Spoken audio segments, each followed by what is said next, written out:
Hey, everybody. So we are waiting on one more member to dial in. So I think for now, just so we get the program going, we're going to start with presentations. So I'm going to start with the first one, update on issues and happenings at LA Air Force Base. It is my great pleasure to introduce LAAFB Commander Colonel Andrew Gabranowski. Colonel is a commander at Space Base Delta 3, Los Angeles Air Force Base, El Segundo, California.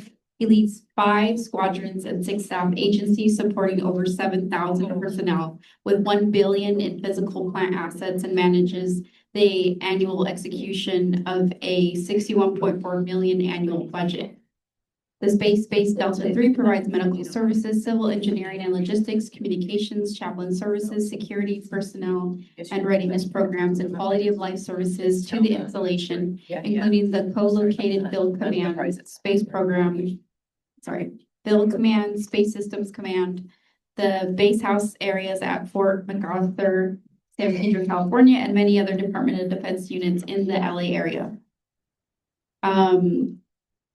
Colonel Gabranowski commissioned in the U.S. Army as a military intelligence officer in June 2001 after graduating from the United States Military Academy in West Point, New York.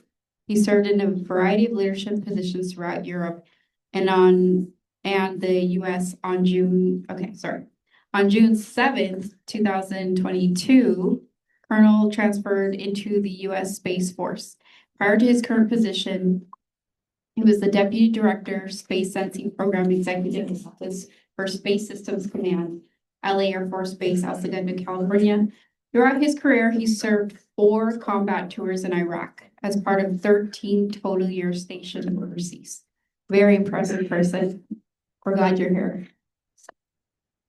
Thank you. I'm glad to be here. One of the things I love doing is telling our story, and our story is always changing, but the one that's kind of been constant is we've kind of been hidden here in the South Bay, and that's what we love. So I wanted to start kind of on a big picture look across the board. Space Systems Command, which was for years and years and years, Space Systems Missiles Command, got added, and so we stopped becoming a center and started becoming a command. So we added Vandenberg and Patrick and a lot of other geographically separated units across the United States. Basically, the sun never sets on Space Systems Command right now. For my folks that love the ground stations and everything else and whatnot that we put out and observatories and everything else, we are scattered around the globe. The level below, so you see myself up there. I run the base here in Los Angeles, but I have peers at Vandenberg and Patrick. And then the next level down, we start getting into, they were program executive officers. Now they are transitioning into portfolio account executives. It's the part of the acquisition reform that is ongoing, not just in the Space Force, but across the entire Department of War. And so we have things like space access, which is basically everything that has to do with launch. Infrastructure, which is building out our virtual training ranges and just building the physical infrastructure that we need to get going. Space sensing, which is going to even probably further split out between missile warning and tracking and space-based sensing and tracking as well. And then there's slightly different connotations in there. Everybody's favorite, satellite communications and precision navigation and timing. So when you go to swipe your credit card at the gas pump, you know you have a secure transaction. That's courtesy of GPS. Our combat power folks that do a lot of the work that was ahead of the work going into the military operations around the world, most recently with Iran. They are the strategic high ground and first movers. And then we have all of the systems that keep everything together: battle management, communications control, and intelligence that goes in there. The new add for us is this next layer, which is our system deltas. And these are strategically paired to match up with our Combat Forces Command, the rest of the Space Force, for the operational units. These are the units that do all the acquiring across the board. Most of them are headquartered here in Los Angeles. 80 is at Patrick, and 85 is in Colorado Springs. But outside of that, they're all here. So you can start to see the mapping of across the bottom where everybody goes to for our different Combat Forces Command that presents forces. Anybody want to venture how big Space Force in total is? We are almost to 10,000. Almost to 10,000. Solidly 1,000 are here, uniform, plus another 1,500-ish civilians. The budget just dropped for next year that we're working on, and we're really hopeful for that will increase our size by basically another quarter, about 2,500 Guardians across the board. And that's the good part of that. We're starting to grow a lot more. So we'll flip one more slide here. I only did 2 slides because I said the other big piece I wanted to talk about was the budget going forward, and really that research and development side of the house, which is primarily here. So our FY budget that we're operating in this year started at about $14 billion. Added onto it for Golden Dome, got it to 29. Next year, just 38, and that's the proposal, which is another 31% increase. That's a lot of technology development, and all of that basically starts here in Los Angeles. How much of that we capture into the local economy totally depends. So 2024, our economic impact from the installation was 5.9 billion. There's a lot of competition out there for these programs, but we have a lot of headway here. My boss just the other week was out speaking and was talking to folks and said, hey, if you have 1 production line, I need you to have 2. If you have 2 production lines, I need you to have 4. That's the kind of growth that we're looking at across the board going forward. And like I said, overall, Space Force's budget just passed the Marine Corps. Do I have any Marines? I always find some form of Marines and Marines around. But the entirety of the Space Force could fit, and Camp Pendleton would overrun us with the total number of Marines that are just there alone. These are exciting times for me. So it's kind of cemented Los Angeles as the place to be for everything that has to do with acquisitions and starting up, which means that I'm trying to do as much as I can to get the base to be an even more hospitable location. So I have continuous construction going on the base. I am working on building out new facilities inside the buildings that we have to handle the new programs coming on board, handle new offices standing up, new program offices standing up, and everything else going on. We still have all of our housing down in San Pedro. 615 units down there. But I will tell you, most of my workforce chooses to live in your cities and towns. Because everybody loves driving in the freeway traffic. And so running up the 110 and the 405 both morning and night is not their favorite thing to do. So I have more folks that live out and about in this local area than I do down there. A lot of the Coast Guard stays down there. Coast Guard is also looking at growing as well with extra cutters and everything else. So they are taking as much of my housing as they can get as well. So what have we done over this past year? Again, done some amazing projects on the base and everything. We've tried to get out do as much as we can in the community. And so Space Base Delta 3 really we haven't grown personally ourselves. SSC hasn't grown quite yet, but these are where we're expecting to grow and hire into the near future. You'll start to see a lot more advertisements trying to entice folks to come here to Los Angeles and join the team with across that, command that the sun never sets. Looking at around 100 hires per month over the next couple months to get us somewhere close to where we need to be. I would say they're going to try to do 40 to 50 here locally.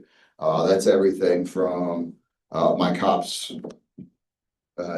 daycare workers on up to senior program managers and skilled engineers. That's a tough road because as I expand programs, so are all of the contractors and the primes around in the cities who are also looking for that same talent that's going on. I will pause there because I want to know what you want to know.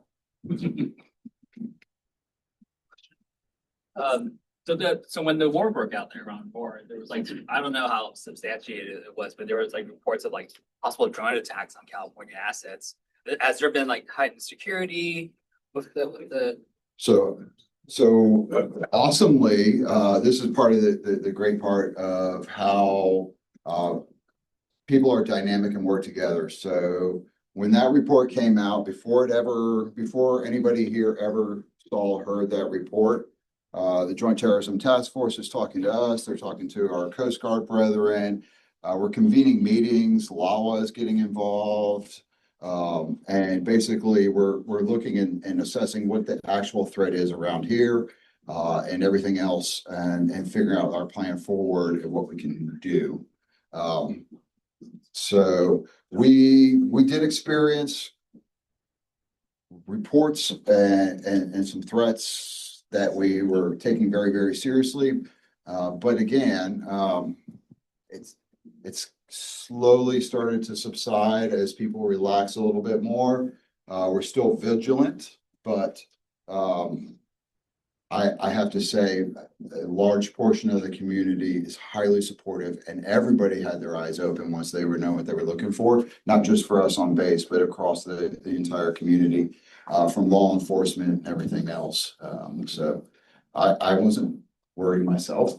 But in the long term, to honestly, I don't think the base would ever be the main target in this area. The industry and the port of Los Angeles and Long Beach and the defense industry and just the economic might of this city that's there, this area that's here is the strategic key ground that's there. So it's not so much I'm worried about the base, I'm worried about everything that's outside the base. What's been Space Force's role in this recent conflict? So that organization, I said combat power first. I can't go into a whole lot of stuff, but what I can tell you is before any planes really moved, before any ships moved, it was Space Force and cyber that were out setting the conditions for them to be able to maneuver successfully into place. So everybody these days relies on their communications, their different GPS systems, what can I blind, what can I dazzle, what can I deny you the advantage of in order that my brethren that are flying the planes, working on the ships and everything else don't have to worry about getting attacked as quickly. That's what our folks were doing. Some of them here probably in the Los Angeles area. I have a question for you. Yes. We obviously are very interested in the maintenance in the Air Force Base being here. So are other states still trying to steal it from us? Are there activities going on? What should we know that we can help you keep the base in the South Bay? Always the state of Colorado is trying to steal us. I got propositioned when I was propositioned by members of the state of Colorado when I was at at a symposium there. I can't just move, but they're always highly interested because they want what we have. Not so much the base itself, but all those programs offices that you saw on there. So the problem though is we have to execute now and keep going. So At least in the, I say, at least in the near term, there's no pressure right now. No real credible pressure, because What's the near term? I'd say at least 5 to 10 years, because in order to grow the force and to build facilities and everything else and build the political will, there's nothing available right now. We are looking forward into building new satellite operation facilities that's coming in the next year's fiscal budget and plan and everything else. And there's folks that are looking at Grand Forks as, okay, where do I have space that I can build out stuff? But when you start looking at military construction projects, you're looking at 5 years plus down the line. And that's for the operator side of the house. Putting us in Grand Forks would do zero good because there is no aerospace industry around there for us to go to. There's not an easy airport for us to get to them and everything else that goes with the dynamic nature here. I will tell you, even at some of the other programs that have been located for other industries, that have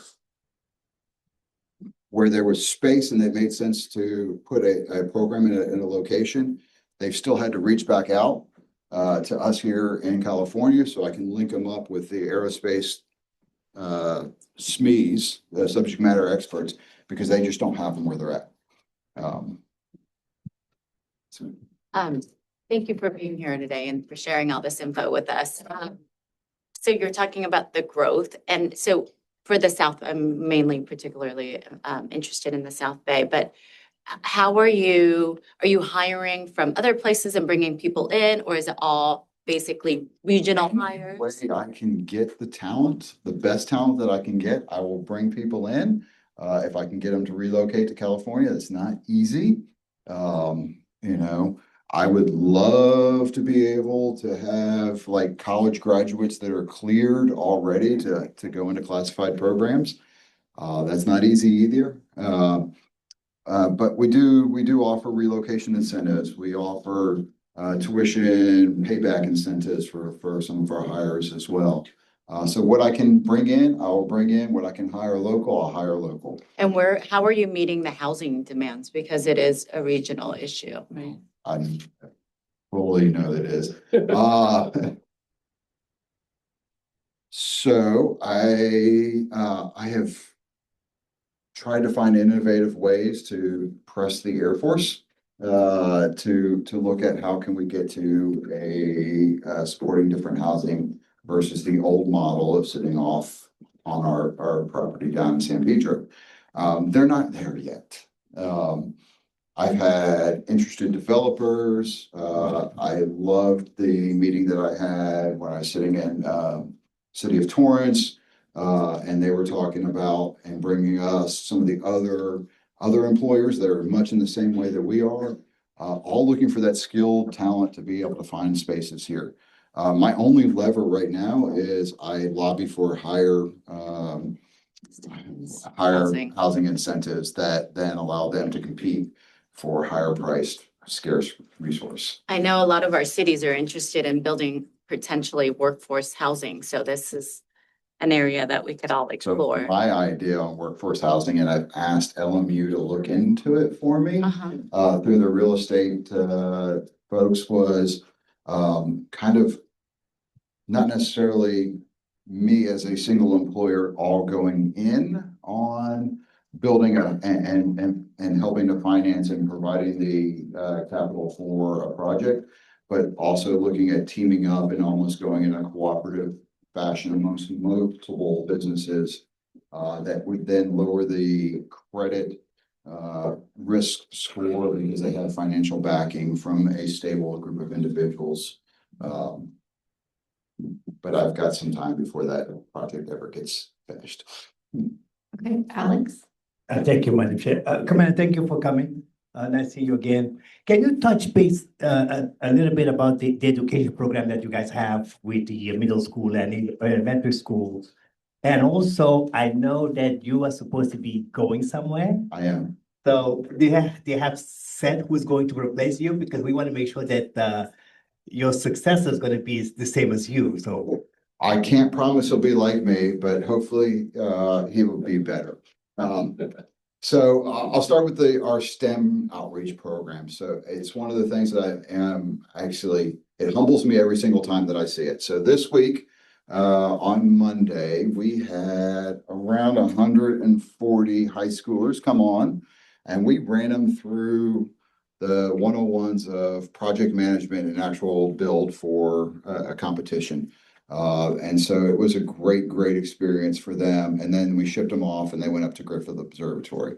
I have an entire team that's dedicated that does STEM outreach. They will go into our preferences, actually, elementary schools. They're more inquisitive. Some of the stuff is just fun to do, launching rockets and everything else with that they build. And then it also sets them on the right path trajectory to going forward to being interested in STEM, getting those foundational courses in line. So by the time they get to high school, they're prepared to do all that. That group doesn't go away. Their main focus is not just going one and done to a school and never coming back. It's forming that habitual relationship. So they go back year after year after year to work on creating that pipeline. We try to continue that on through. Literally, I think I have, I spoke at USC, was that this week or last week? It was last week. I spoke at USC last week at the Price School of Public Policy. So we're out there reaching. I had people come up to me. I had those folks come onto our base this week. We had a cyber expo going on. And so they came and they were like super interested, never been exposed to it. And then we're coming onto the installation. And I'm encouraging them to come back to work as well in the future. And that continues on. We go do regular stuff at USC with LMU and UCLA.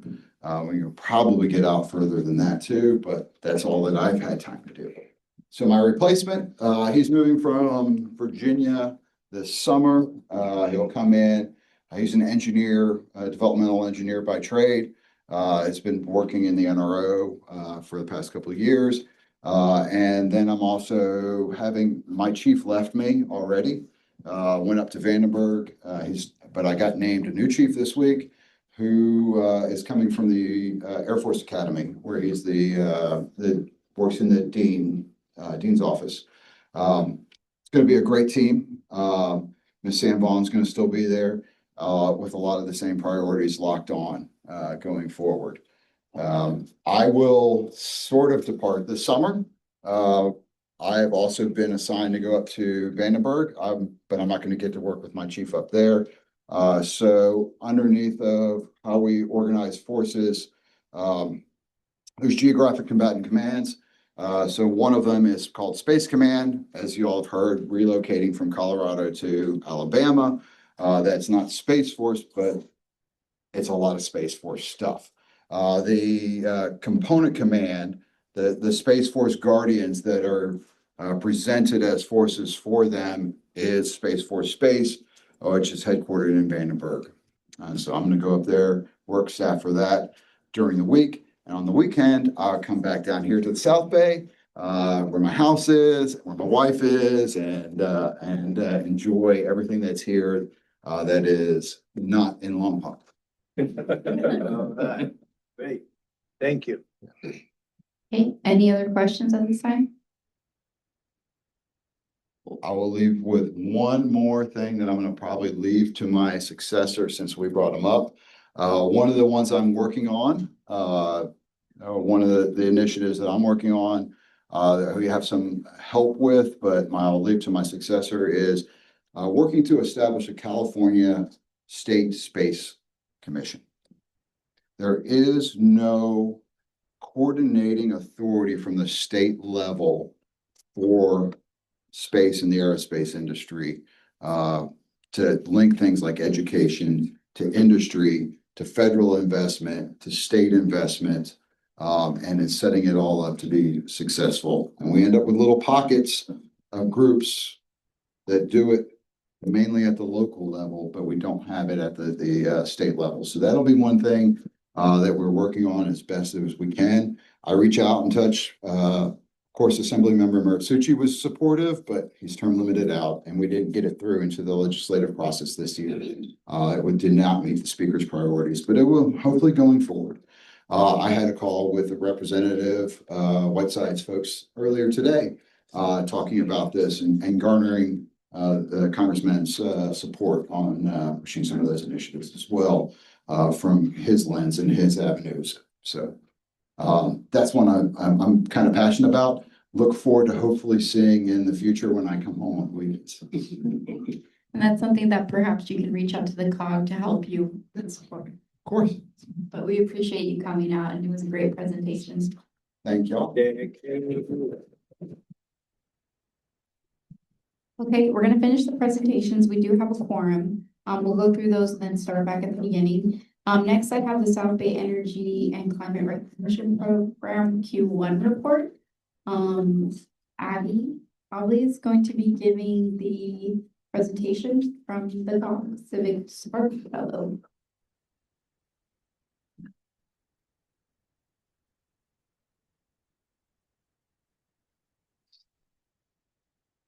Oh, you are cool. Oh, yes, you do. Yes, Everyone, real quick, we're gonna call the meeting to order. Officially at 6:31. Continue, thank you. Hi, everyone. I'm just going to be giving some updates on the 4th annual South Bay Energy and Climate Recognition Program, as well as some updates on the city's Q1 progress so far. So as a reminder, this program is provided through the partnership between the COG and the SoCal REN, and it recognizes the cities in the South Bay for their efforts in pursuing energy efficiency and sustainability related tasks and initiatives. Our team outlines the activities for this program and sorts them into 3 main categories, which are climate action and adaptation, education and engagement, and implementation and technical assistance.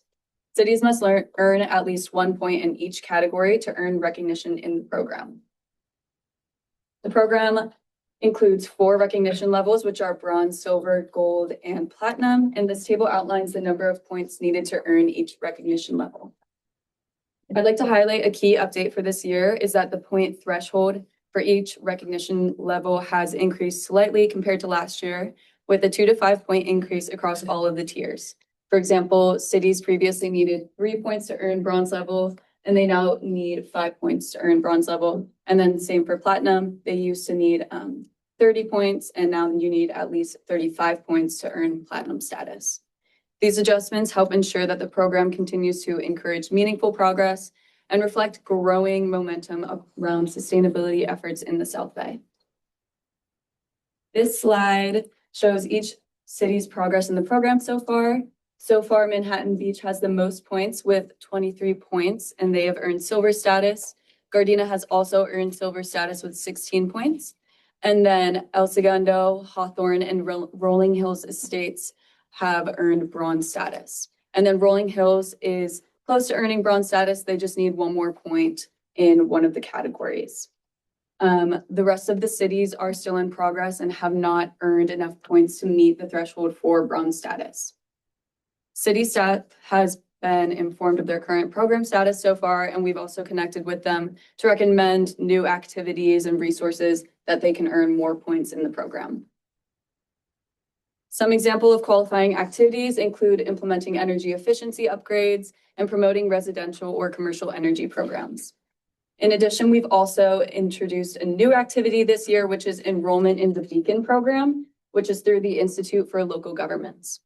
This program provides a support and recognition for California agencies that are working to build a more sustainable and resilient community.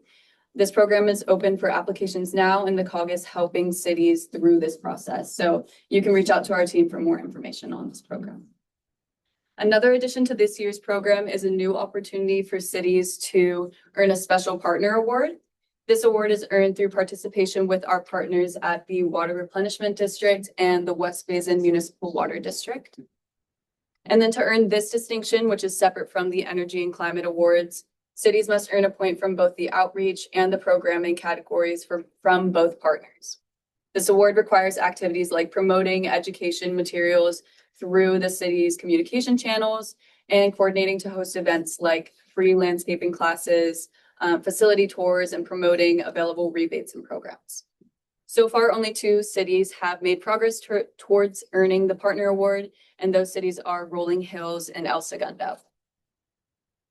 If you have any other questions or would like any other updates on your city's progress in the program so far, please just reach out to me or the team. Thank you. Perfect. Thank you so much. Okay, we're gonna go back to the beginning of the agenda. And so we did the call to order. We need to verify the form. We can verify. Okay. Yeah. Posting of the agenda has been done. Confirmed. Any changes to the agenda? No changes to the agenda. No changes. Got it. We'll now have time for public comment. Is there anybody wishing to speak? Okay, we're gonna move along now to the consent calendar. Comment on the consent calendar. On the consent calendar, it turns out that AB 2741 had a hearing date that was already, I guess. And it's a very important piece of legislation being sponsored by Mayor Suchi. So we did send a letter of support based on the steering committee's recommendation to you. That letter went on April 16th. And also AB 1569, which is in your packet, has had a complete scope change where it removed the requirement that school districts implement an e-bike safety program as a condition for parking their devices on campus. And instead, the bill requires the State Department of Education to develop a standardized e-bike safety and training program for students grades 7 to 12 in consultation with the CHP. It would also be authorized to collaborate with local law enforcement and governments that have implemented safety programs to ensure that the program reflects proven best practices. So it sets a statewide standard for e-bike safety. We are still recommending support, but I wanted to let you know that the scope has changed. Okay, Brad? There it is. I attended the hearing for 2741 yesterday, up in Sacramento. League of California Cities, who was the sponsor, they spoke, and Mark Weiner, one of our directors from Redondo Beach, spoke. I sat at the table, looked pretty for them, and it passed out of committee 9-0, but there were a lot of discussions on some of the proposed amendments that Assemblymember Wersucci did not accept. Most of those amendments probably affect Redondo Beach more than anyone else because that was the part about retroactivity. Just for an update on. We would accept retroactivity. Wersucci had that, and some people wanted to make amendments that remove that, and there were some other discussions. They seem to at least understand they wanted to reward cities who are working to build housing and not trying to create plans that would be impossible for housing to be built. So it's possible that with discussions, they come up with amendments that everybody would support. Because a lot of them passed it out of committee, even though they didn't like some of the provisions. I should say that Mark Weiner, who's their community development director, has given his presentation to all of the city managers at the city managers committee. And then today he gave the presentation to the community development directors. And I think we had 10 cities there today. Okay, thank you for the update. Okay, with that, we'll entertain a motion. So moved. Second. Okay, moved and seconded. Any opposition? Any abstentions? Thank you. Okay, great. We're gonna move back to presentations, and now we're gonna hear from LA Metro Board Composition. Oh, sorry, the title is Metro Board Composition Listing Section. And we're gonna hear from Karen Swift and Andy Seawick, and have a little bit of background on Karen. She serves as the Deputy Executive Officer, Local Government Relations at LA Metro, and oversees the team of community relations staff who represent the agency across 88 cities of LA County. Karen brings more than 20 years experience in government and community relations as a staffer for Congressman Henry Waxman and then Congressman Adam Schiff, and for nonprofits in Washington, D.C. and LA. Karen joined Metro in 2015 as an area manager for the San Fernando Valley and the Las Virgenes Malibu subregions and managed community engagement for high-profile rail and BRT projects and joint development housing projects. Karen managed local government relations for Cedar Sinai from 2022 to 2023 and returned to Metro in summer of 2023. She holds a BA in International Relations from Johns Hopkins University and a master's in Latin American Studies from UCLA. Andy, you want to read your bio next or wait a little? You guys know. And it's Andy. It's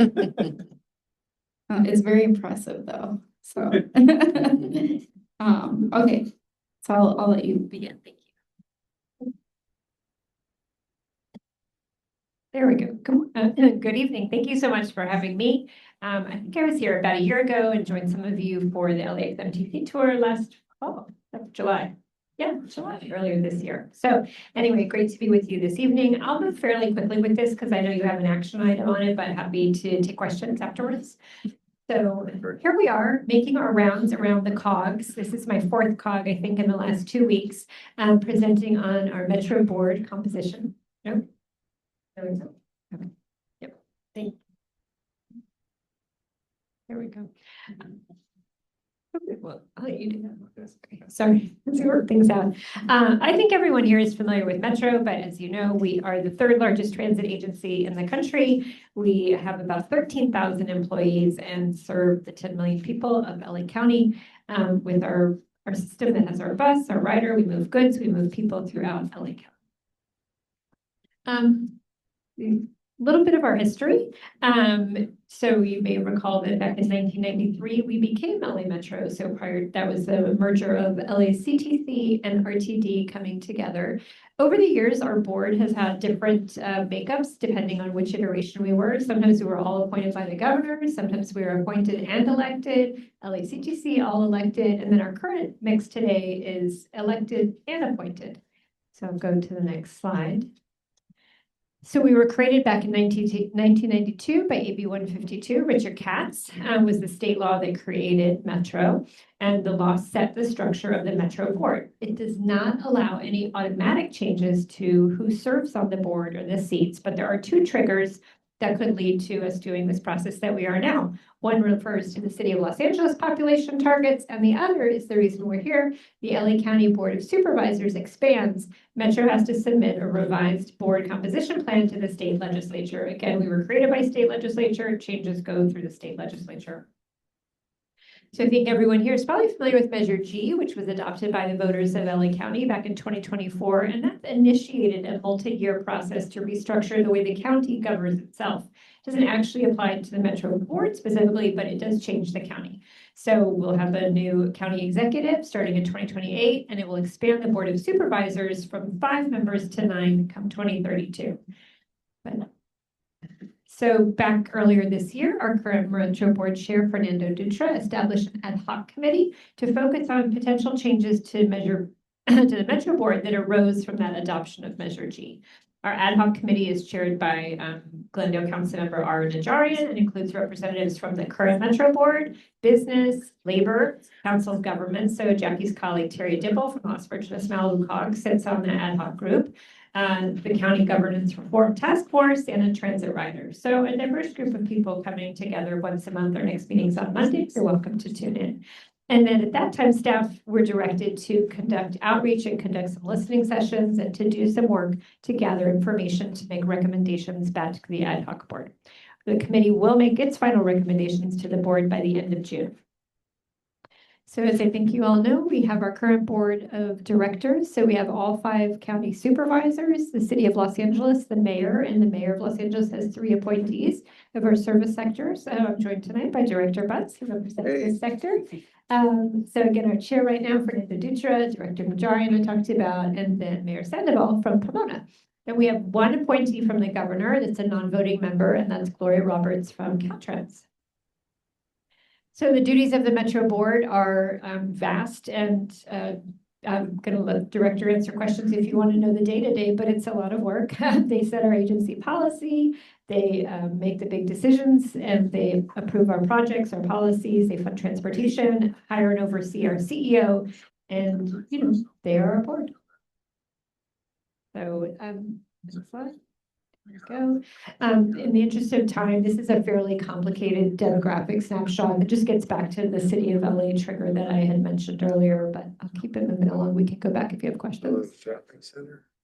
So one of the things we did this year was do an analysis of our peer agencies around the country. So I would probably draw your eye to the top there. So you see that pie chart. So that really shows how we have this mix here in LA County of the county, the cities, and then that governor. So if you look at some of the other ones, New York, SEPTA, WMATA, and Washington, D.C., you'll see very different looking pie charts. So when we looked around the country, we thought that we've actually done a pretty good job here at Metro of putting that composition together. On average, most of our peer agencies have about 10 to 11 voting members. Again, some, as you can see, are all appointed by the governor. Some may have a slightly different mix, but just I see a lot of eyes. I'll give you just a minute to take it in rather than walk you all through it. Okay. I'm going to turn it over to Andy to talk a little bit about the outreach we've been doing. Good evening, everyone. Yeah, so I just want to give you guys a little bit of feel for how we've been collecting outreach to date. So during the service council meetings and our different meetings throughout the county, we would actually conduct a poll and ask people what their zip code is, do you use Metro, how familiar you are with the structure. We're not going to do this today and go through the poll, but we're just going to give you a sample of how the outreach was conducted and the methods that were used. And then we also, we also wanted to do look at what factors should be prioritized when shaping the composition of the board, and kind of gave them like these 6 different categories. Do you think that transit riders should be involved? The diversity, having experts involved, regional equity, public accountability is another value, and people would select some of these 6 and kind of order them in the way that they thought was most relevant. So these are some of the factors we used, and we got different responses in different parts of the county and different audiences, whether it was a service council or a different organization to provide feedback. So that's just a sample of what we did. And just our final slide tonight is just the additional opportunities to provide feedback. So this is actually our last COG appearance. We've been to all COGs now in LA County. You guys got the last spot there. And so we've been doing this for quite a few weeks now. We've been going, as I said, to service councils and different organizations throughout the county to get feedback. We are going to be having a virtual listening session on Wednesday, May 6th, but we've been soliciting feedback through email in different ways. And we're going to be presenting this again, as we presented to the Metro board at the June meeting, compiling all the feedback that we've heard. So with that, I'm happy to answer any questions with Karen here. Debbie? Great, next. Thank you for coming in for the presentation. Early in the slide presentation, you said that that Metro Board governing documents have 2 triggers for this process, one of which is the expansion of the County Board of Supervisors. Do the organizing documents say that if the supervisorial board expands, the Metro Board must expand? Yeah, so this is that slide. It's AB 152 that created Metro back in 1992. So these were the triggers. So yeah, we can read it, but board composition may be reconsidered based on population shifts or modifications to the size of the LA County Board of Supervisors. But it doesn't say that the Metro Board has to expand. It says you need to review it. Exactly. That's my point. Exactly right. Yep. That wouldn't be fair. Okay, any other questions? Okay. Well, thank you so much for the presentation. I'm sure this is going to continue to be discussed. Thanks. Yeah, we're going to go into the transportation reports. So we're going to talk about, or do you want to explain? Yeah. Okay, so on page 61 to 63, you've got the staff recommendation, a background, once again, which you just already heard. But on page 63, we start with the letter. We've talked to other COGs about this, and they do have similar positions. And our position is that the expansion of the Board of Supervisors did not expand the county population. So there's absolutely no reason for the Metro Board to change. And that's essentially what this letter says, and we're asking for your authorization to Central Weather. So move. Second. Any opposition? Any abstentions? Okay, thank you. You'll move along to the Metro report. I don't know if the mayor wants to give a report. I can, but. Yeah. Can you hear me? Great. So just three things. You probably know that we have an ambassador program. These are gentlemen and ladies that ride the system that are not sworn personnel, they're part-timers.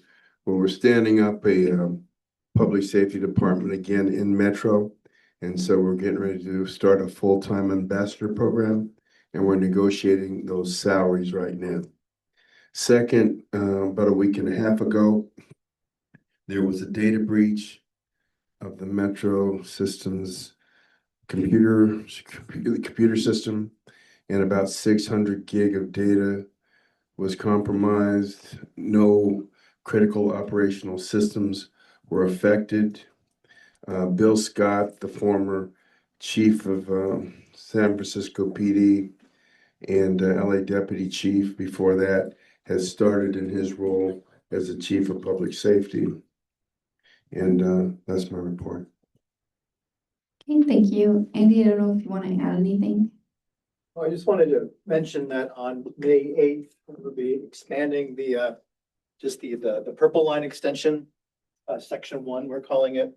So right now it terminates at Wilshire and Western here. And on May 8th, we'll be extending the first 3 stations. It's about 3.92 miles that go to Wilshire La Brea, Wilshire Fairfax, and Wilshire La Cienega. I'm also the local government relations manager for Beverly Hills. So I was giving tours of the station today. It's really, really beautiful. But we'll be opening that up on May 8th for revenue service. And we'd love to have you take the train after it opens. It'll be 21 minutes to get from Wilshire La Cienega to Union Station, and about 15 minutes to 7th Street Metro Station from here. And just as a sneak preview, since I have the map up, section 2 will be going to Beverly Drive Station and then to Century City. That'll be opening up spring of 27. And then the final extension in time for the Olympics will go to Westwood UCLA and then the Westwood VA Station. And that will be in early 28. So I think that's the timeline we have. So, you know, I haven't talked much about this down here, but we're the South Bay. This is the West Side, but it's one of our things that we're really excited about. And I just wanted to show you all the work that we're doing. Thank you. We're gonna move along to the Transportation Committee recommendations. Who's giving the report? Oh, I was gonna have Ann do it. Sorry, Ann will be doing it. I'm sorry, I knew that. You have the slides, David? Yeah, I'm gonna put them up right now. There's a mic up there, right? There should be, yeah. Funding recommendation first? Yes.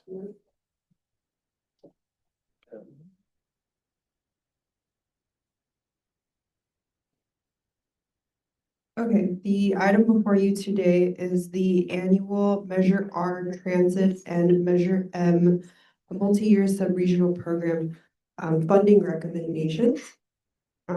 This came before the Transportation Committee was it last week, 2 weeks ago? Next slide, please. Okay. Oh, I have transit in front of me. Okay.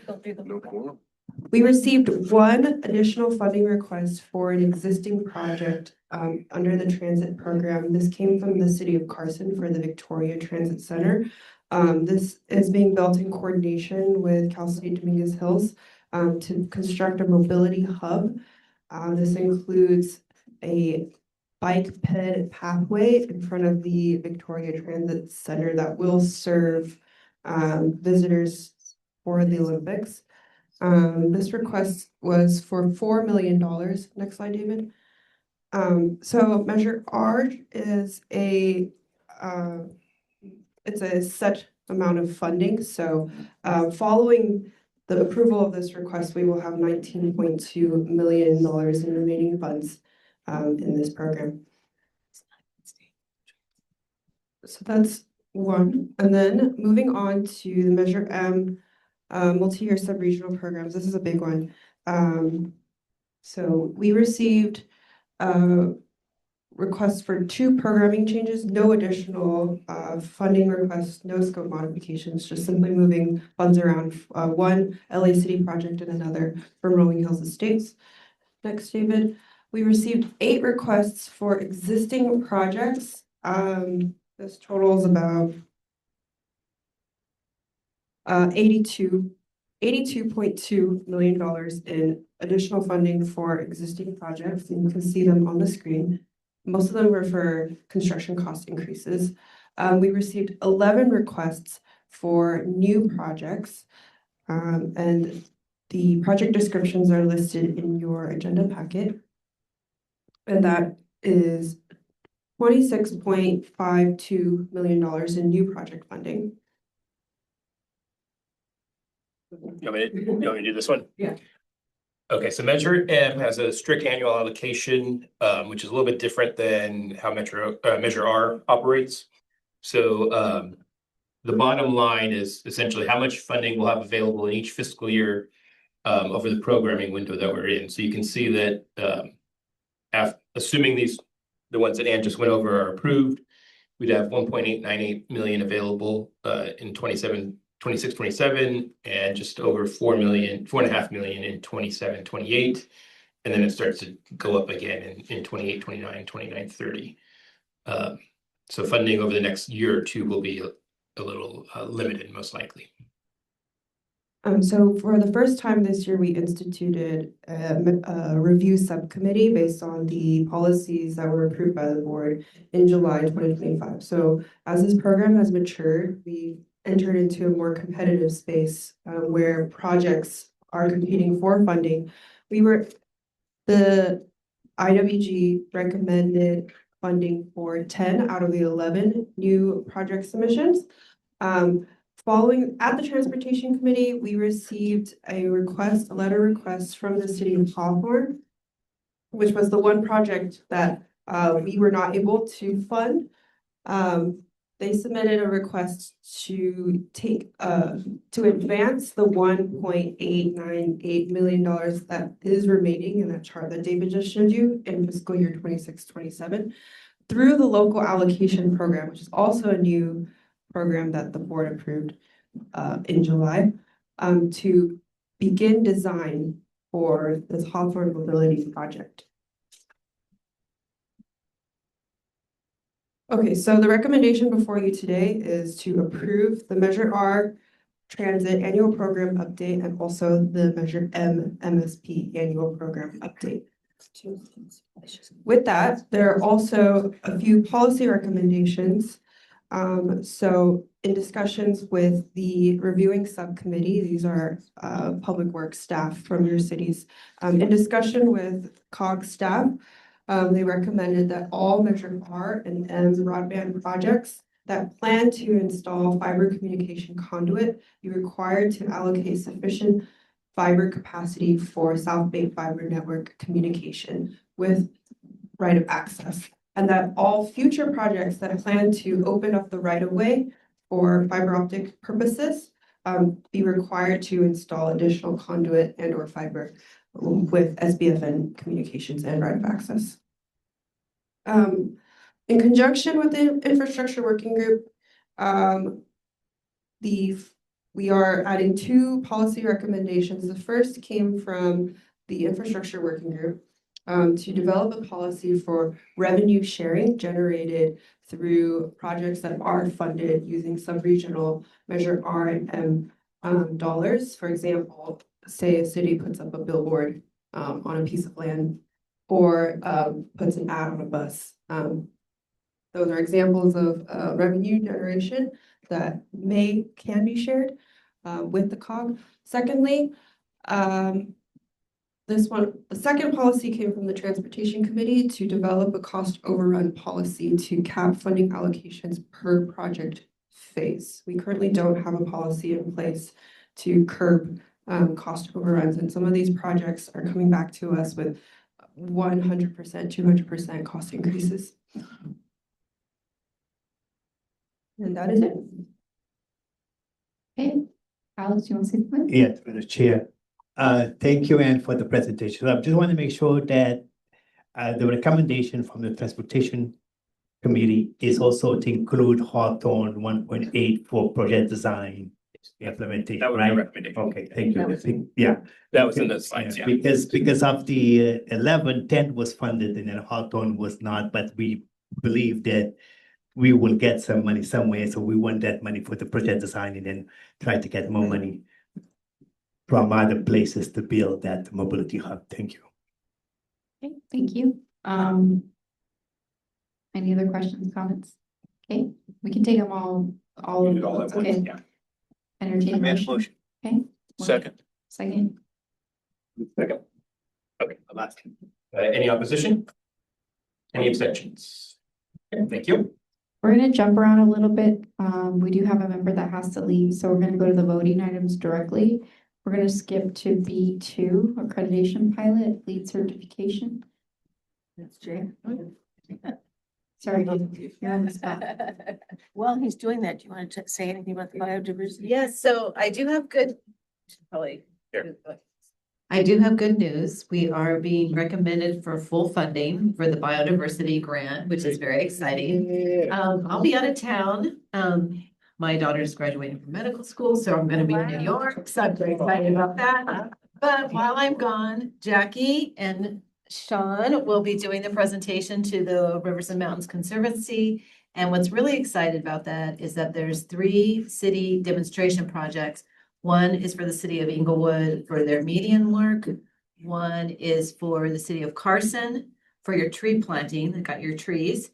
And then the last one is the city of Lomita, and it's an enhancement to their bikeway. And that is a corridor for the rest of the South Bay. What's very exciting about that is that we were able to package that city's project into this grant application because they normally would not have been able to be competitive on their own because they were considered like an extremely disadvantaged community. So it's very exciting that we were able to do this. And then, of course, we'll have a product for the entire South Bay, which will be the biodiversity plan to help advise your city staff on what they can do as a lot of the laws get into place where you have to do your turf replacement, your non-functional turf replacement. It will give recommendations, not require, but recommendations to the city staff. So we're very excited about that. Can I do one more thing? I have one more thing I want to let you know. So we do also have working with LA County doing a direct install for residential community or for residents. And we're working in the city of Carson and Hawthorne, Lawndale, and Wilmington. And we are meeting with the city staff to talk about what that looks like before we roll it out. There is probably some permitting that will be required for this project. This is no cost to the residents. They have to be income and location qualified. But, and it would be 3 appliances. They're gonna actually replace people's gas appliances with electric appliances and then do any upgrades that they need to do to the panels and everything else. So it's very exciting. And we just want to make sure that we know what is the desire of the city before we just go out into their community. So I just wanted to let you know that we are meeting with your staff. I'm sorry, yeah, go ahead. Can I be first? You said Hawthorne, so I'll be the guinea pig. Okay, I'm gonna hand it over to Jake. Can you hear me? All right. So we recently received $30,000 in funding from the SoCal grant, and this is funding for the COG to provide training and exam fees for 30 city staff members across the South Bay to gain their LEED certification, not just Green Associate, but also a specialization and accredited professional. Areas of subjects range from building design and construction, operation and maintenance. There's even neighborhood development, which is an emerging sector. These trainings include 4 2-hour live sessions to work towards the Green Associate, which is a mandatory credential to then take the specialization exam. So there'll be 4 2-hour sessions and unlimited access to an online portal. This is a year access for all staff. And this portal has other credentials that they can take advantage of, such as WELL AP, and a number of other building and operations focused credentials. So on top of this, if they wish to pursue other credentials, that's available to them. We'll be rolling this out into the summer around June, and I'll be engaging your city staff to see what accreditations they'd be interested in and getting signups. Thank you. Are there any questions for Jake? To approve that. I move. Okay, we have a motion. We have a second. Any opposition? Abstentions? Thank you. Great job. Okay, we're gonna skip over to ratify the trust membership. Before we do the trust membership, this isn't listed as an action item, but we are asking for your endorsement of it. Right now, we are represented, the COG is represented of the CASA by John Barish, who's a councilman from Beverly Hills. And he has been deemed by his city attorney not to be able to run again. So he will be out of office, and it has to do with their term limits. And so he will be out of office at the end of June. And so we need another La Casa representative. He is from Beverly Hills. We share this seat with the West Side cities. And Paige Kalarudovic from Redondo Beach, who has worked fantastically representing us on EMBRA, has put her name in the ring, and she has the most experience on how those boards work. And so the steering committee actually discussed it as recommending that we endorse Paige and send that to the West Side cities too, so they know, because we outnumber them. And so it will make hopefully her chances a lot easier. So moved. Second. So that was Tarney and Gates.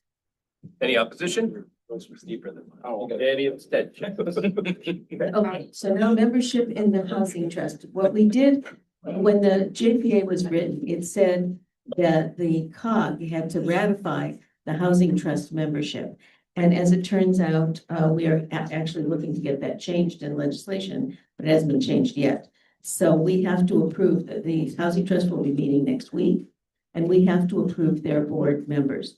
On page, desperately trying to figure out where to put page. Oh, page 100. On page 100 are the members of the Housing Trust Board, which includes the 11 cities, their delegates and their alternates, and the 2 housing trust experts. The one addition to what you have on page 100 is that Lomita just this week picked their alternate, and that's Barry Wade. So adding Barry into there, that's who's going to sit on the board. And we need your motion to approve the board. So move. Second. Any opposition? Any abstentions? Thank you. Okay, we're on our last voting item, the RENA replacement memo to the gubernatorial and legislative candidates. Okay, so in your packet, you have a letter that was written to a draft letter for gubernatorial candidates. I have to say that this letter has gone to one gubernatorial, or similar letter, something similar, has gone to Katie Porter, who was on the Palos Verdes Peninsula at a meeting. She wasn't there, but she was on Zoom. And so we asked her a question about RENA. She responded and asked for more, and we said we would give more information. So we did send the letter. But the steering committee discussed this as well. We think that now is the time to really get the attention of the gubernatorial and legislative candidates on local control, RENA, and how it does not work for us anymore as cities. Just editorially, I watched the gubernatorial debate yesterday, and they all talked about the same old stuff about how you guys are delaying housing. So I think that it's time that, at least we can get some counter argument into their hands. So they're on to us. They're on to it. So in the packet is the letter that the steering committee looked at. What I did was, being not sure about all of this, I sent the letter to Bill Higgins, who was the executive director of CalCog, and I really got a tremendous amount of experience in Sacramento. And he ran it through his staff and through AI and came up with the other letter that is sitting on your desk. It's a letter that's, I guess Debbie might be able to speak to it. She read both. It's a letter that is more politically acceptable, and it talks about RENA still being RENA. Our letter talked about replacing it. We don't want it anymore. Let's try to figure out what works for us. His letter says we need an alternative RENA. there's a chance that Debbie suggested, if I could speak for you, that we might want to send the sanitized letter to the newspapers, because this would be our expression, and the other letter, which is the candidates, which we should send the more specifically detailed letter. So that I put this before you and we can answer any questions. Wally is one of the authors and he's here. And Debbie did read letters. I don't want to say anything. And we would be sending these out. Oh, excuse me. And I would also, it had my name at the bottom. I think if it comes from the board, it should come from the board.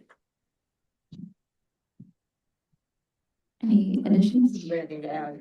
I mean, when I said newspapers, I suggested as an op-ed. And excuse me. Okay. Second. Any opposition? Any abstentions? Thank you. That's all the voting that I did. Okay. Thank you, Mayor. We begin for all the voting. Okay, we're gonna go back a little bit to C, homeless services and La Casa update. In La Casa now is, it's gonna be interesting. The Casa does fund two halves of Measure A. One will be the renter protection program, which is gonna be at the COG, and homeless services, the local solutions fund, will be at the COG. So you will still receive homeless reports. And then the trust, it funds the funding from the trust. And so they will receive those reports. And we can always give you, each of you, an update of how one is going over the other. As we coordinate how the trust and the COG will work, we also have a sector liaison. The La Casa is now funding someone to, well, I guess it's in your thing. Kevin Umania is our sector, has been working for us for a while, and he is now going to be our sector liaison. So you take it away, Kevin, and I'll fill in whatever you don't say. Thank you for taking that off. Good evening, everyone. Kevin Umani here, Housing Project Coordinator. As you know, I implement all things La Casa related, both the affordable housing programs and the renter protection and prevention programs. In addition to that, I staff our current board member, as Jackie mentioned, it's Council Member John Mears from the City of Beverly Hills. And as he is terming out in June, potentially that could be Council Member Paige Kalajarevich.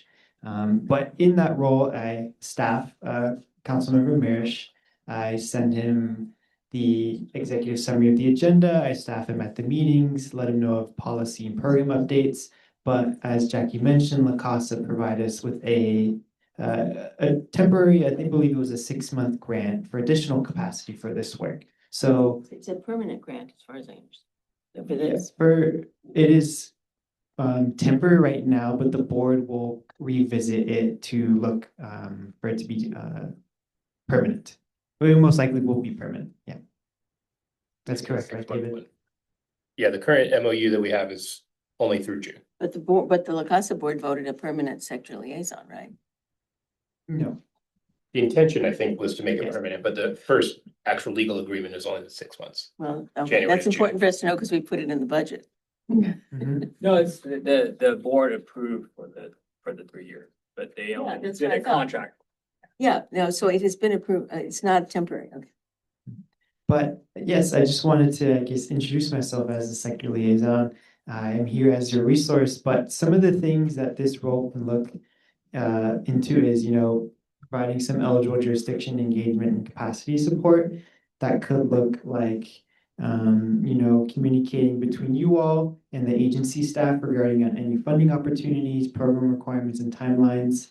One thing that I started recently was a Southwest sector newsletter, and this provides an executive summary of the La Casa monthly board meeting. So you all should be on that list, and if you are not and interested in getting on it, please let me know. This position could look into intergovernmental and regional coordination, assisting in convening in sector level meetings, briefings, and working sessions such as that.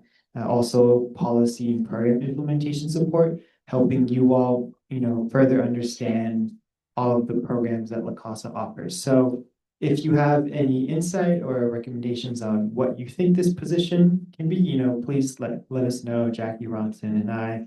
So I just wanted to quickly introduce that, but I also wanted to quickly provide, I guess, the first board update as the sector liaison. The La Casa board met on the 15th of April, and two things happened. One, pretty standard, they just approved the next fiscal year's program guidelines, and you don't have to get too much into detail, but that's just a big document outlining what are the specific activities that we eligible jurisdictions can and cannot do. But one big milestone for La Casa is that they have been in the midst of a social bond process. They currently have about 50 million to invest in affordable housing production, preservation, ownership, but they are planning to bond that funds to make it $240 million. And the La Casa board just approved the first round of funding for projects. They approved over about $100 million for 10 projects across the county. Two of them were in unincorporated LA County. The rest are actually in the city of Los Angeles, and two of those within the city of Los Angeles are in the Harbor Gateway. And at the next board meeting in May, they will be voting on the next round of projects. So just wanted to provide an update there. And anyone has any questions, let me know. And I think I can hand it over to Ronson. Not too much today. Most of my stuff was in consent. So just wanted to inform you, we have our next quarterly meeting with the city staff on homelessness is May 6th. And it'll be a hybrid meeting at 2 p.m. You're all welcome to join. But in that meeting, we'll get into more details about our fiscal year 26-27 Measure A spending plan. We'll have more La Casa updates, including what we're doing with the emergency housing vouchers. We'll have updates on the Weingart Carson location, housing trust updates, and then we'll have a discussion on DMH and activating DMH more in our region. And then the county will have some updates on their side too. So that will be on May 6th. If you're interested, just let me know. Send you the invite. Do you want Ronson to spell out all of do you know what PSH is and DMH is and all those things? Oh, sure. PSH is like parent support housing, and sorry about that. And then DMH, Department of Mental Health, and then CEO the Homeless Services and the Housing Department, the new department, HSH. Cedric? Quick question. I just wanted to find out, I know the meeting is on the 6th of May for the Weingart. My concern was we had put in a request letter prior to all the stuff that happened with the Weingart Center for that to be for Cal University of Dominguez Hills because we have a large number of homeless students. And at one point it was agreed upon that 75% of the individuals living in that will come from that university. Now I'm hearing that that is now off the table, and I just want to find out, does anybody know why that happened or how can that be reversed back? I don't know too much details about that. From what I understand, they, as a Project Home Key site, and so we're also trying to get Carson folks in there, and homeless Carson folks. And so we're learning about what their requirements are. Some of the requirements that they have to be high acuity, so they have to have like mental health issues, maybe physical disabilities. I don't see a lot of students matching that requirement, so maybe that's why. But I understand there's a community meeting next Thursday at 6:30. Yes. So maybe they'll give you more information as why they're doing that. It will be packed. It will be packed with a whole lot of residents because they really wanted to make sure it becomes for Carson residents versus bringing in homeless from other communities to the city of Carson. Right. When we already have our own. Yeah. So we're working really hard with WLCAC and City of Carson to get as many Carson folks in there as and then we're also looking at just regionally how maybe that site can help us regionally and not bring in people from like Skid Row or something like that. So that's what we're doing. Yeah. Thank you. Okay, great, thanks. We're gonna move along to SB 799 update. We've been mentioned to you and they're still here, Colonel's here. Anyway, we're talking about trying to get our legislation to have workforce housing for our housing trust. And it still has not been amended in yet, but Senator Allen's office has said that they are going to be talking to committees next week about amending it in. The legislative process is a maze, obviously, and they can't do it yet, but they have to wait because there's it's still in the Rules Committee and it's gonna have to go to the other committees and so the problem that we might face is that committee staff itself might just say they don't like this, right? But we're trying very hard to amend it in, and we need obviously your support to say that workforce housing is important for the South Bay Housing Trust. So we'll let you know, we'll keep you involved and apprised of that. And she said she'll try to get back to us next week about where it is. Jackie. So next week on Tuesday night, my council is going to debate the issue about giving a letter of support or not, but I'm not going to be there. So I would love to see if you could send a written summary what that bill is about to Katrina Manny, so she can present it for them to debate, because I had like a red flag of some of my council members about deleting the low-income housing language. It isn't deleting any housing. So no, I know it's not, but but delete the low income and become workforce housing and market value or whatever. So I think there's this perception, not just locally, but that's the issue that I think the legislature has, is that they think that what we're asking for is to overrule all of these other ones, that we just want the ability to have a program like that if we found a funding source that would fund those types of programs. And following the Colonel's, comments about the economic impact of all these workers that are coming into the South Bay, it's, I think, a really important thing. One of the most interesting things that has brought to our attention is that there are groups like, what is it, Steve Ballmer or somebody who wants to give money for housing, and other trusts can actually take this money for moderate income housing, and he might want to do it in South Bay, and we wouldn't be able to take that money because of the fact that we don't have it and in the legislation, and that does not preclude us from doing any other low income, but we just can't do the workforce. So it's good to clarify what exactly they're trying to do, because there is a confusion there. Okay, so we'll send Rita something. You need to get the California Teachers Association involved, because a lot of them would be teachers. Yeah. Who would be using moderate income housing. Yeah. Does somebody have a contact for me for that? You could send it to me. And Teachers Association, okay, we'll look for one. Bertrucci does. Yeah. Okay. Continuing on with the trust. I wanted to mention this to you because we are literally building the plane and flying it at the same time.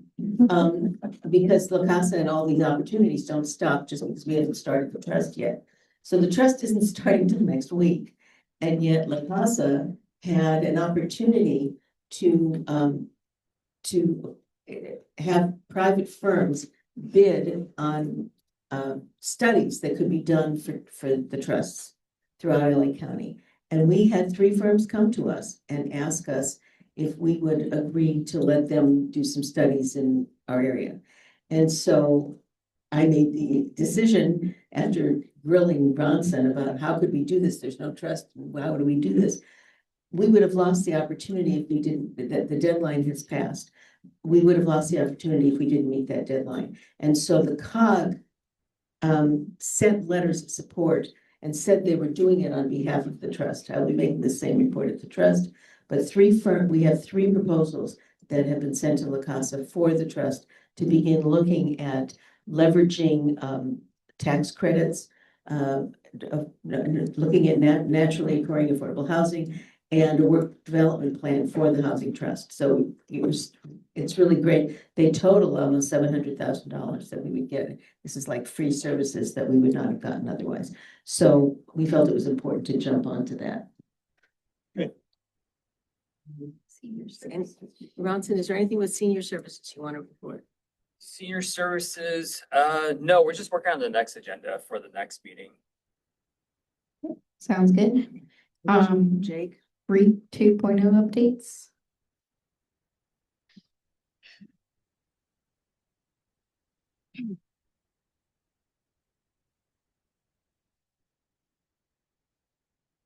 So I'll start with commercial redevelopment because that one is coming to a close. We are finished with that project at the end of June. The consultant will be making a presentation at our May 28th board report. So you'll all have a chance to see the general findings of that study, as well as I'm personally really excited about the GIS beta tool that allows any jurisdiction in the South Bay to customize the filters of a map to determine what type of underutilized property they want to see, and just any type of property really, depending on a certain criteria. So that'll be on the 28th. In the meantime, we are setting up refinement meetings with the 3 participating cities of this study, with your community development directors, and then I'll be coming to your city councils. These meetings really focus on including the specific city challenges and how they compare against the fit and feasibility test, so that our recommendations that we bring to your council are tailored to the local issues and the challenges your cities face. And then for mobility hubs, I want to start by saying thank you to all the elected officials that I was able to speak to at the General Assembly about those block groups that we were analyzing for your city. Thank you very much. It provided tons of interesting insight that just wasn't available in data sets. And that's why it's really valuable that we continue to engage with our cities on our projects, because the local insight is very valuable to the analysis element. And so now, because of that, we were able to narrow down our analysis to potential sites within each city. So we're going to be conducting a lot of community engagement around those sites, talking with the businesses at those sites, as well as the residents that frequent those sites. And this is really to make sure that the amenities and the services that are present at a mobility hub are tailored to the needs of the community, rather than a one-size-fits-all approach. And then Studio 111, following that, will be creating conceptual designs at these sites. And we wanted to stress that because this is a planning grant, not necessarily implementation, we're focusing on making these designs flexible and with a variety of different typologies, so that we can take the conceptual design for one site and apply it to similar sites across the South Bay. So an implementation roadmap doesn't just expire if the site does something else. You can use the lessons and learnings to apply to other places. And that project is going to continue on into the summer, and we'll be wrapping up towards the end of the year. And so we'll also have a board presentation as that concludes, but not for a few months. Any questions? Thank you very much. Thank you. There's not much to say about fiber, but while you're standing there, do you want to just say? Sure. So we are still doing due diligence with the potential new owner of the South Bay Fiber Network. Of course, that's contingent on consent from you all on the board.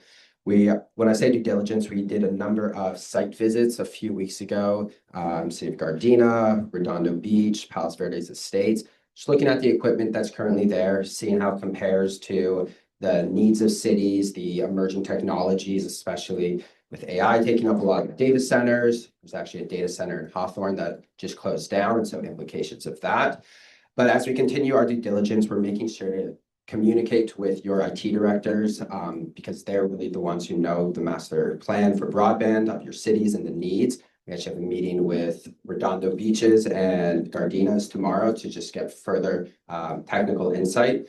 But this is all leading towards a consent by the board, hoping for in June. But we want to make sure before any of that takes place, we're bringing this to every IT director from all the cities to know your needs, educating the city managers, and making sure that when it does come to that position, you all feel well informed and that your concerns or needs will be addressed in the transition of this network.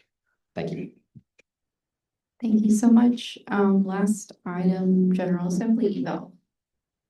It seems crazy to me that the General Assembly was last month, right? No, 2 months ago. Last month. It's like the world, there's so much has happened. I can't believe it. So David, are you gonna, David has a presentation, but while he's doing that, does anybody have any comments on the General Assembly that they want to make? It was good. I enjoyed it. You like the venue? I mean, you want to do I this? enjoyed the change of venue. It was very nice. We love Carson, but it was nice. It gets old at times. You need a change up. I thought it was fantastic in the sense that it really, I thought, brought all the cities together. It was a common theme.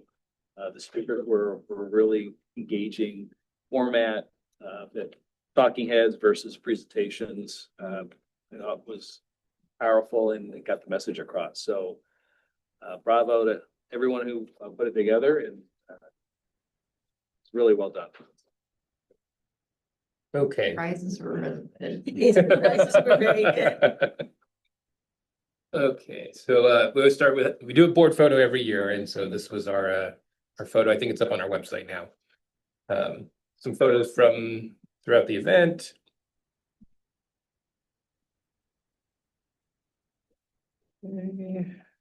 Okay, so attendance, we had 526 registrations this year, 376 actual attendees. The walk-in rate was 14.6%, which was higher than last year, but last year actually was an anomalous year and at 9.5%. I think the year before was at 15. So we always have a pretty decent walk-in rate. In terms of attendee composition, it's generally similar to last year. We had more people identify as residents and staff this year, slightly fewer city staff. Elected officials was about the same. Next year, during the registration, we're going to add more categories to get kind of fine-tune that South Bay residents, which probably includes a lot of chamber members and business folks. So just try and get some more detailed analysis. Attendees by city, Torrance is always the top attendee. Interestingly, when we're in Carson, Carson's usually number 2. I think a lot of Carson staff can attend when it's in their backyard. The beach cities, Redondo, Manhattan, El Segundo, Hermosa were slightly higher this year. I'm going to assume because we were in Manhattan Beach. But the other cities were about similar to last year. Feedback, we actually got 69 responses to the survey. We did an online version also, so we had a few online submissions. Over 50% rated it 5 stars, 90% rated it 4 or 5. At least multiple people favorited each panel. But overall, the mayor's panel was the most popular, and the Cosmont panel was kind of the second most popular. Everybody every year loves the networking. This year in particular, they really liked the moderator. They really preferred, I think, the panel style in conversational over presentations. There was quite a few comments this year about the year in review video that Colleen and the communications team put together. We always get this comment, and it's always hard to balance it, but more opportunity for audience participation. When we're at Carson Center, you have the main screen on the stage, and then we have two screens off to either side. When we were there, the video would be projected onto those side screens. So the folks that are in the back had a better view of a speaker. You could see the video. At the hotel, they kept the slides up the whole time. And so if we go back there, I think that's a lesson learned that we'll fine tune the AV stuff. And then the parking was a little bit confusing. I think we found out the morning of that we were giving out tickets for the complimentary parking. So again, if we're at that same hotel, we will make sure that those are clearer instructions next time around. And then for future topics, sustainability and climate, housing and homelessness, emergency management, and then resident engagement and youth involvement. And we do every other year, the last few years, we've done the youth panel. People seem to really like that. There's a couple comments that I think specifically called bringing that out again. So hopefully next year we'll do that. And if we can maybe make it a permanent feature, we'll try and do that. Testimonials, we just pulled some comments that folks left. One of the ones that I thought was most interesting after we were done for the day, Evan, one of the speakers during the Cosmont panel, we were chatting with him, and he goes to these things all over the country and all over the state. And he said that ours was better than statewide and some of the nationwide ones. And so there was another comment from someone whose friend was a new event organizer, and they came up to one of our people and said, who organized, what firm did you use to organize this event? So we got some nice comments. We got a few press hits on this. There's a couple news articles, and then RPV TV. They've been out the last few years, and they always do a nice little segment on the event afterwards. And I think that's it. Two follow-ons. The economic development directors next Thursday morning are having a meeting, you're welcome to attend if you'd like. It's with Larry Cosmont, and it's to talk about the South Bay branding that he talked about at the General Assembly, that we should do something for the events that brands the South Bay. And so we'll see what they come up with at their meeting next week. And then also next week on Tuesday, I have it down wrong in the agenda. We're having a San Pedro Arts District tour. And the two executive directors from the Arts District organizations are going to lead us around, and then they've agreed to stay for lunch for anybody that wants to have lunch with them. And then we're also planning a West Harbor tour, but that will be in May. Okay. And yeah, and we're also looking for topics, the next General Assembly, if you have ideas. It's not too early to tell us. You know, quick observation. You know what we should involve, because we got the Castel Dominguez, we got El Camino College, all these colleges, maybe can get them to get involved, maybe like if they had like a business managed program or something, public relations, maybe to get them involved so they can participate in this whole area of South Bay and showing them, politician and business working together, you know what I mean? I think it would be a great idea to do that. I think it was last year, we really tried to get the new UCLA chancellor, I think, to participate. And I think he had something else going on at the time, but we were really pushing hard to get the campus out there. Now. Yes, as soon as we can get a topic figured out, we can start organizing speakers and that kind of thing, yeah. Brad, did you have something? Yeah, well, based on today's talk that we had from our representative from the LA Air Force Base / Space Force Base, it could be that having an aerospace focus or a Space Force or Air Force Base or anything like that focus could be useful, especially if it's Manhattan Beach directly across the street is where many of those programs are based, where I used to work. And all the startups in the South Bay and El Segundo and Torrance, other cities. It's a great idea. Anybody else? That's SpaceX. Hansel? I'd selfishly say the blue economy because of the project we have at Altasea. Yeah. Fantastic. We all touch the water, kind of. Okay, thank you. Good topics. Okay, I think we exhausted the meeting, so just thank you, everybody. Well, let me just mention, you're all invited to the arts tour. Please let us know. So I'll be there. Behind. Yeah. And then you're all invited to the trust, whether you're a member of the trust board or not. I'll be But there. most what I didn't mention this under legislation, when we had our legislative briefing, we asked the legislators about RENA and about moderate income housing. And Assemblywoman Tina McKinner's person, for any of you who were there, said she wasn't supportive of anything we were saying. Yeah. And that was her staff. And so I have made a date on May 5th at 11:30 to go see Assemblywoman McKinner and explain to her why we said the things we said instead of her automatic no. So we need people to go to that. We need elected officials to show. When is that? Huh? When is that? May 5th at 5 o'clock, at 11:30 in the morning. If you have to something. If you have tequila. First Tuesday. I need it. Oh, it's Cinco de Mayo, yeah. It's true, maybe that's. Mexico? Anybody here want to go? Yeah. Not popular. Yeah, find somebody. I'm sure. You can ask Katrina many. Yeah, because they are very different. No, she tell us, you want sampling.